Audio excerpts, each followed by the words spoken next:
So the principle behind the tree sit is that we ran ropes through the big tree over there on the corner and two of these trees here behind me, and they came back through a loop in this tree above me, and there was hanging from that, there was a platform.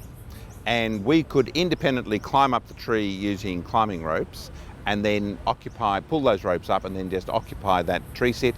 And it meant that if any of those trees were in any way interfered with or the ropes cut, then there was the danger that the platform would come plummeting down and the person in it, of course, would be injured. So that was the principle. And it therefore would require a halt to works until the person could be removed from the tree. So that had been up in place for quite a few days and waiting for the WestConnex people to realise it was there and then to decide what to do about it. So when they realised it was there, we then started having rosters of people sitting up there, and eventually, after a couple of days of that, the police arrived at 5 o'clock in the morning.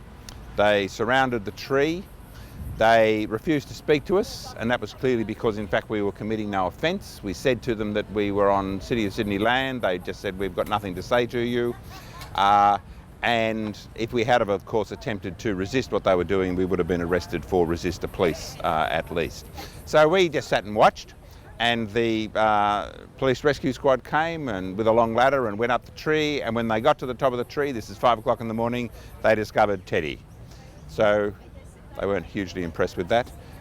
So they threw Teddy to the ground and then cut the platform free, dropped it to the ground, and then seized all of the ropes and gear and took it away. So from our point of view, it was highly successful. It slowed the destruction of the trees down for several days, and it also required a fairly delicate operation by the police, which we were able to observe close up, so we could see, okay, this is how, if and when we do this in the future, this is how this is going to work. So it worked very well.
Don't take these trees as proper hostage.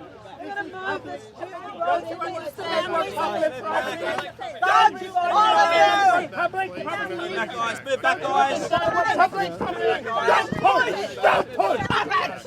You don't. Move back, guys. This is public property. Don't you understand what public property is? We're covering the fence.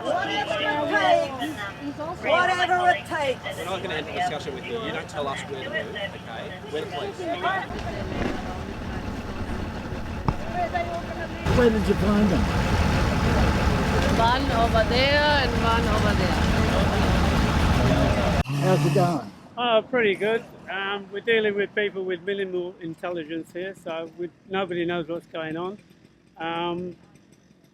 They're doing the job of WestConnex security here. They're being paid, which saves WestConnex money. So instead of WestConnex putting up barriers here to exclude the zone because it's unsafe to be there, we have plonkers from New South Wales Police pushing us out of the way and being aggressive. It's been a pretty heavy morning. It has, yeah, it's very busy. We're observing the people who are working on site. They're not pulling their visors down. None of the workers on site are wearing masks, and a lot of the workers on site don't wear gloves at the appropriate times. We've reported this to work cover, but they don't seem to be taking action. Right. Now, where is it?